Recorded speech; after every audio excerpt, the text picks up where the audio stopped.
Hello friends, welcome to trading Hunar. अभी आप हमारा डिस्क्लेमर देख रहे हैं जो कि आप हमारी वेबसाइट www.tradinghunar.com पर भी देख सकते हैं। फ्रेंड्स, आज हम इस वीडियो में एनएलसी इंडिया लिमिटेड का फंडामेंटल एनालिसिस करेंगे। फंडामेंटल एनालिसिस करने के लिए हम पाइथ्रोस्की स्कोर की मदद लेंगे।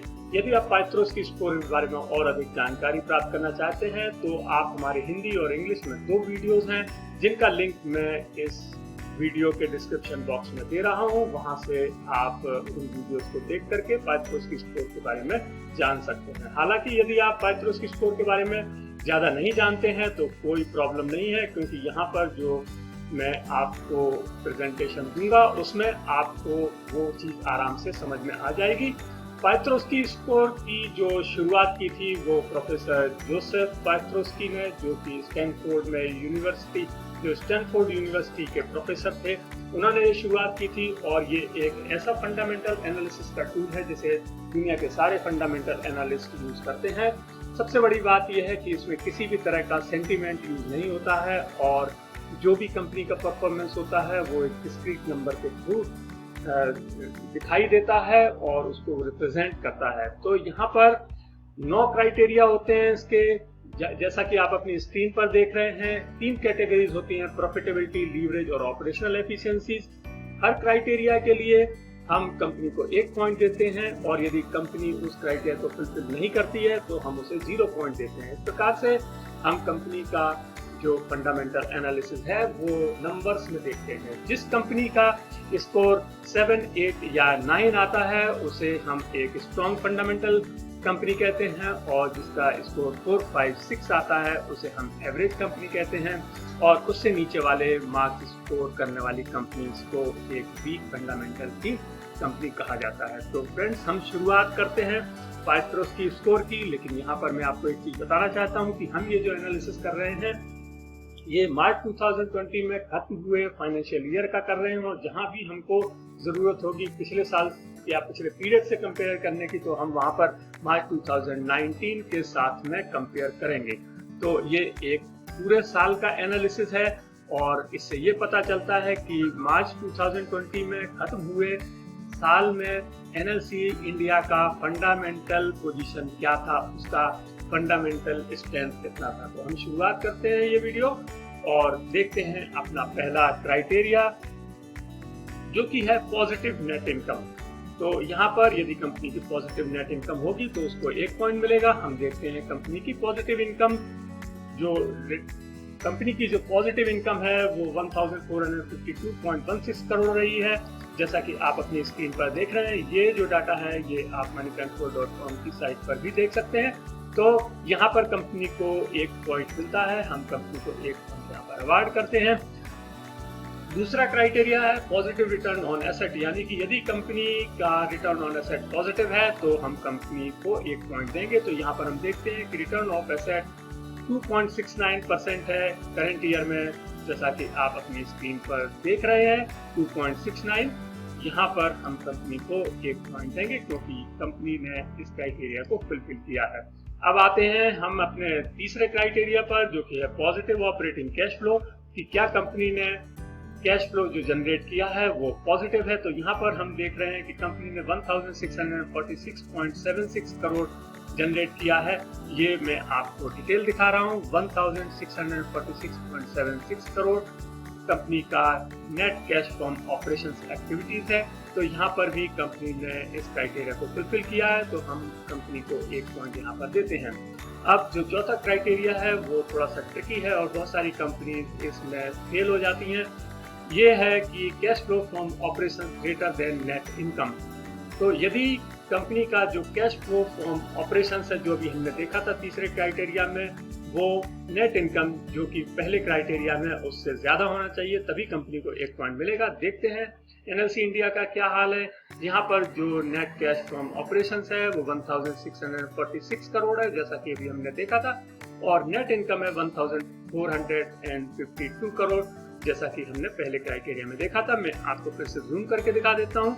ये रहा इसका कैश फ्लो 1646 करोड़ और ये रही इसकी नेट इनकम 1452 करोड़, जो कि कैश फ्लो से कम है, यानी कि कैश फ्लो अधिक है। इस प्रकार से कंपनी ने क्राइटेरिया को फुलफिल किया है, तो यहाँ पर हम कंपनी को 1 पॉइंट देते हैं। तो इस प्रकार से हम देखते हैं कि प्रॉफिटेबिलिटी में कंपनी ने पूरे 4 पॉइंट्स हासिल किए हैं, चारों क्राइटेरिया में ये पास हुई है।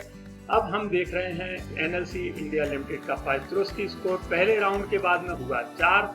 अब हम आते हैं अपने दूसरे राउंड की ओर, जो कि है लीवरेज का पॉइंट। इसमें 3 क्राइटेरिया होते हैं। कौन कौन से वो 3 क्राइटेरिया हैं देखेंगे।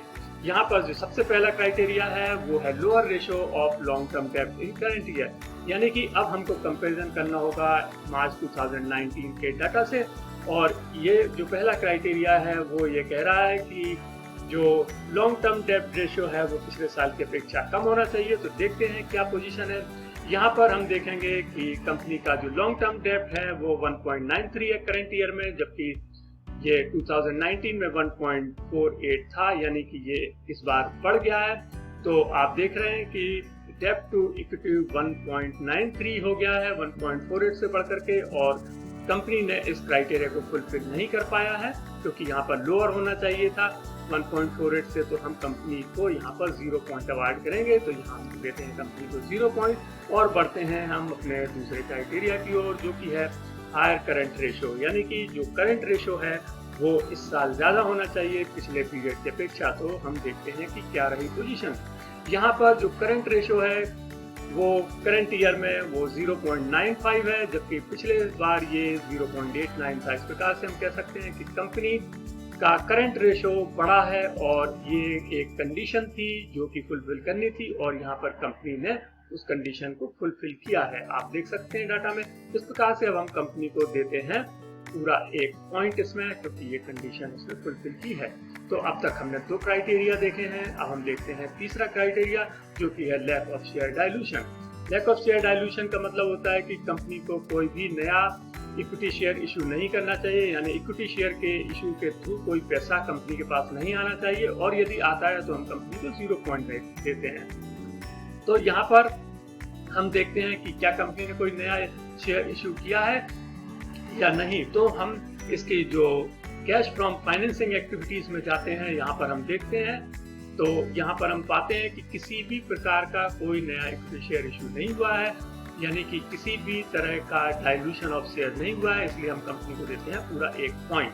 इस प्रकार से हम लीवरेज में कंपनी को दे रहे हैं 2 पॉइंट्स, और हमारी जो सेकेंड राउंड के बाद पोजीशन होती है एनएलसी इंडिया लिमिटेड की, वो हो जाती है 6। तो ये रहा 6 इसका स्कोर। अब हम जाते हैं अपने अंतिम कैटेगरी में, अंतिम राउंड में, जो कि है ऑपरेशनल एफिशिएंसी, जिसमें 2 क्राइटेरिया होते हैं, और देखते हैं कंपनी क्या कर पाती है इस राउंड में। तो यहाँ पर जो पहला क्राइटेरिया है वो है हायर ग्रॉस मार्जिन। यहाँ पर हमको पिछले साल के ग्रॉस मार्जिन से कंपीट करना पड़ेगा, और हम देखेंगे कि क्या ये ग्रॉस मार्जिन ज्यादा है। यदि ज्यादा है तो कंपनी को 1 पॉइंट मिलेगा। यहाँ पर जो ग्रॉस मार्जिन आया है मार्च 2020 में वो आया है 45.73 in comparison to 32.43 in the last year March 2019 में। तो यहाँ पर हम देख रहे हैं कि कंपनी का ग्रॉस मार्जिन बढ़ा है। इस प्रकार से हम कंपनी को देते हैं 1 पॉइंट। अब हम आते हैं अपने दूसरे क्राइटेरिया पर ऑपरेशनल एफिशिएंसी के, जो कि है अंतिम क्राइटेरिया इस एनालिसिस का, जो कि है हायर का एसेट टर्नओवर रेशियो, यानी एसेट टर्नओवर रेशियो भी पिछले साल से ज्यादा होना चाहिए। तो यहाँ पर हम देख रहे हैं कि पिछले साल एसेट टर्नओवर रेशियो 21.79 था, जो कि इस बार कम हो गया है 19.29 हो गया है, जैसा कि आप अपनी स्क्रीन पर डाटा में देख रहे हैं। तो इस प्रकार से कंपनी ये कंडीशन को फुलफिल नहीं कर पा रही है, और हम कंपनी को इसमें केवल 0 मार्क्स ही दे सकते हैं। तो यहाँ पर हम देखते हैं कि ऑपरेशनल एफिशिएंसी में कंपनी को 1 पॉइंट और मिला है, और इस प्रकार से तीसरे राउंड में कंपनी को 1 पॉइंट मिल करके कंपनी का जो टोटल स्कोर हो गया है 7।